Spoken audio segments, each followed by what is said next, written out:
Hi, hope you're picking this up okay and can hear me okay, particularly because I'm in a cabin on the Adonia. It's a wee ship, and as I talk to you now, I'm in the middle of the Atlantic Ocean, heading for Ponta Delgada, and it's been an interesting cruise, but just before I came away, I had a funny couple of weeks.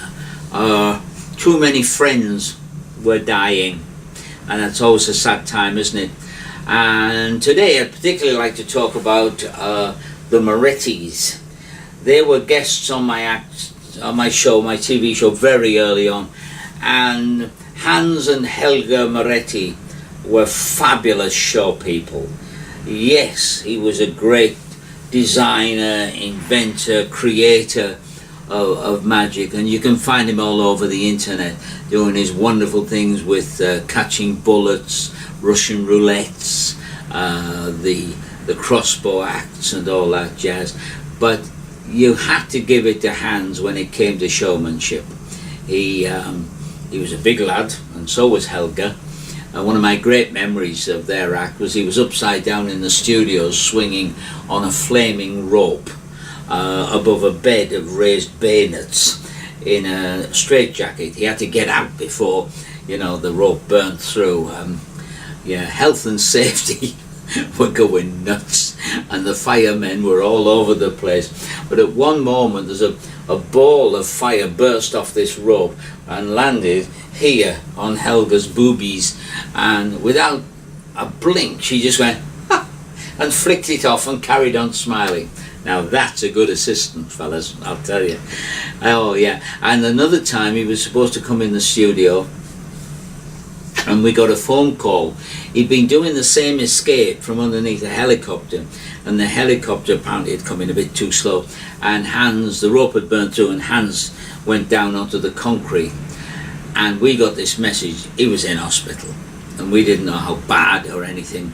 So phone calls were made because he was due into our studio, I think it was that week or the next week, and we got the message, I will be there, I will be there. I should have mentioned he was German, and he he came into the studio, more phone calls of course, and he had said, oh yeah, I will be there, I have a show to do 2 nights before in some nightclub, Belgian place. And then he arrives, so I go, and as he arrives, he's got an eye patch on, and I give him a hug, Hans, dunk. He was solid, he was plastered all the way down. I said, oh Hans, you can't work like this. Don't worry, big smiley Hans. He said, no, I have had special plaster made. On one side is the catch, and on the other side is the hinge, and I can take it off for the show. Yeah, good. I said, and what's with the eye? Yeah. Well, 2 nights ago I am doing cabaret, okay, and in the cabaret I am doing Meet the Bullet, and the bullet catch is okay, but the graphite is coming in my eye. So yesterday I am in the hospital having the little pieces taken out. But don't worry, I will take the patch off for the show.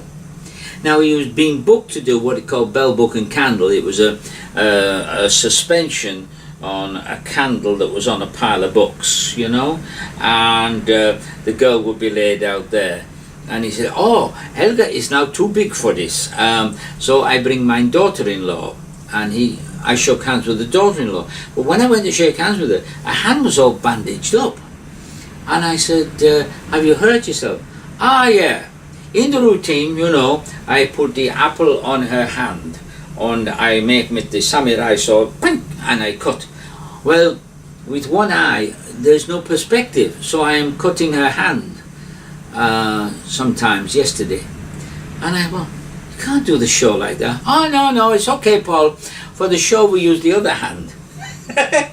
And they did, and it's a great presentation, a great showman. So many stories I've got about this lovely, lovely man. And last I heard, and I hope it's true, his 2 sons were carrying on the acts all around the world. And good luck to the Morettis. Long may they live. The king is dead. Long live the king.